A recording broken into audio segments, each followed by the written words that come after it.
Welcome to Why Game of Thrones Sucks. Season 7, Episode 4, The Spoils of War. It starts off with Bronn, one of the better characters, who is getting jerked around by Jaime. He gives him a big bag of gold, but they've promised him a castle and a lordship and all that, and they do not seem all that intent on paying up, just having him do menial tasks for him, like steal food from farmers. Why Bronn is still with these people is beyond me. He was friends with Tyrion. Tyrion always gave him whatever he asked for and wanted. But instead, he's with Cersei and Jaime, and they never give him anything. So it doesn't make a lot of sense that he sticks around.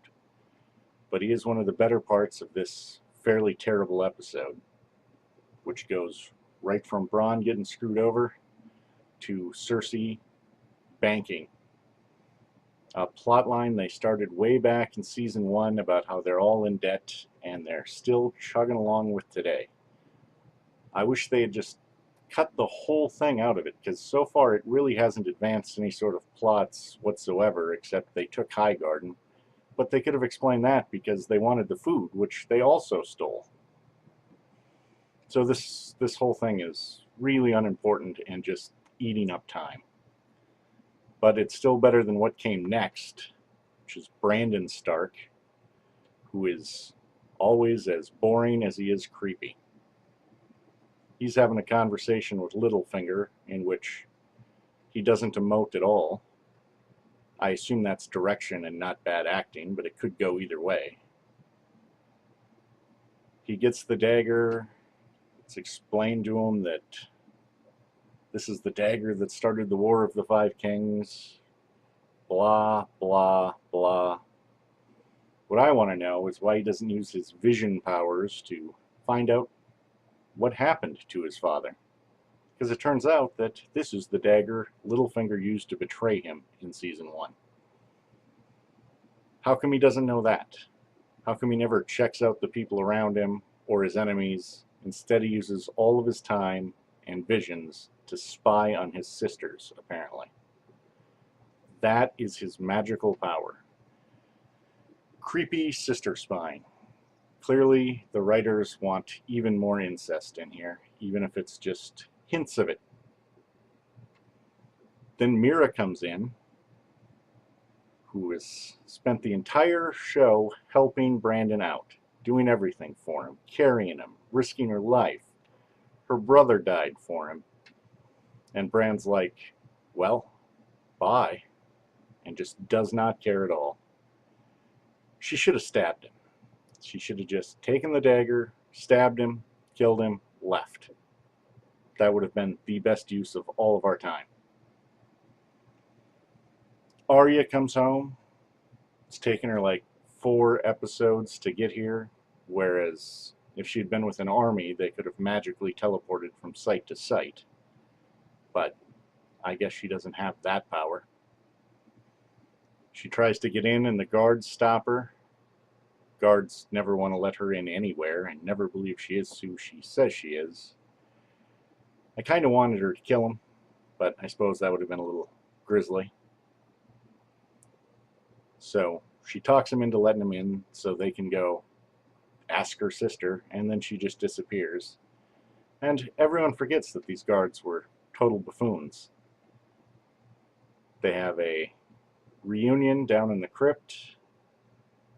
Arya says, "Do I have to call you Lady Stark?" Sansa says, "Yes." If this was supposed to be a joke, the acting was terrible. Really, she just sounded like a bitch. But they have a nice reunion, and then Sansa's all like, "Bran's here too." And more Bran. It is a downer. Bran again talks about how I've been spying on you, my sister, which is off-putting. Gives her the dagger, and that's the whole thing. He is still a creepy freak show. I want him to die. Goes to Jon and Daenerys.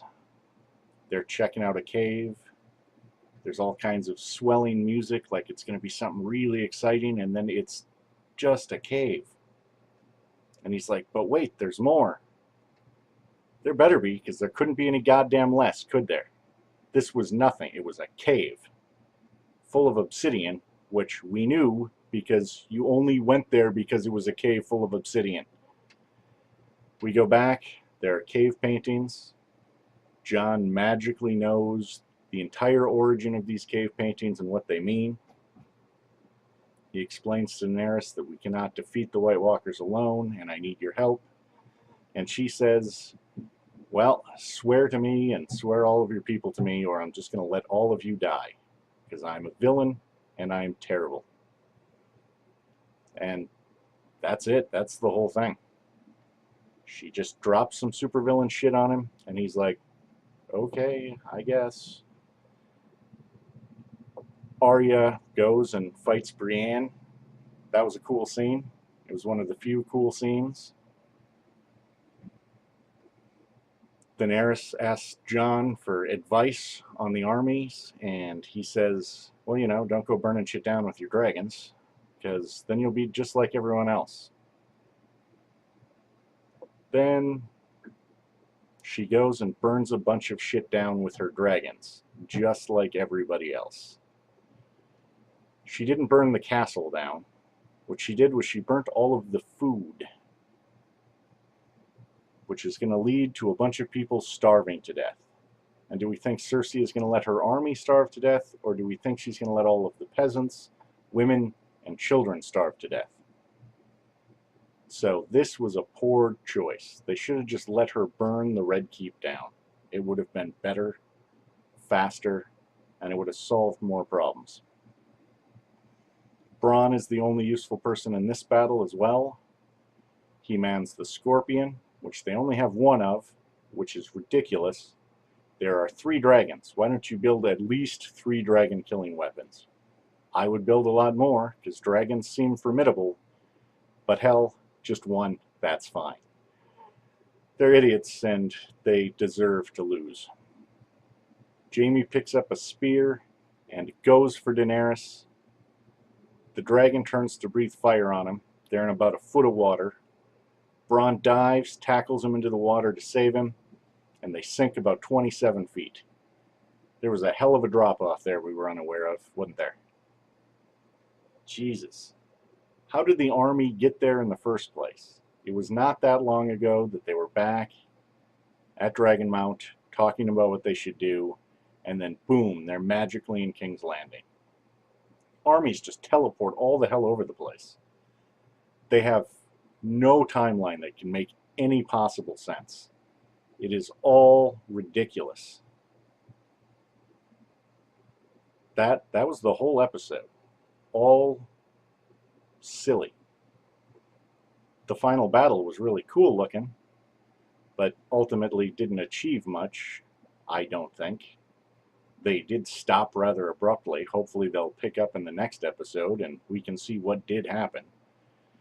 But there weren't that many people outside the gates, and all they did was burn the food while leaving most of the soldiers standing there.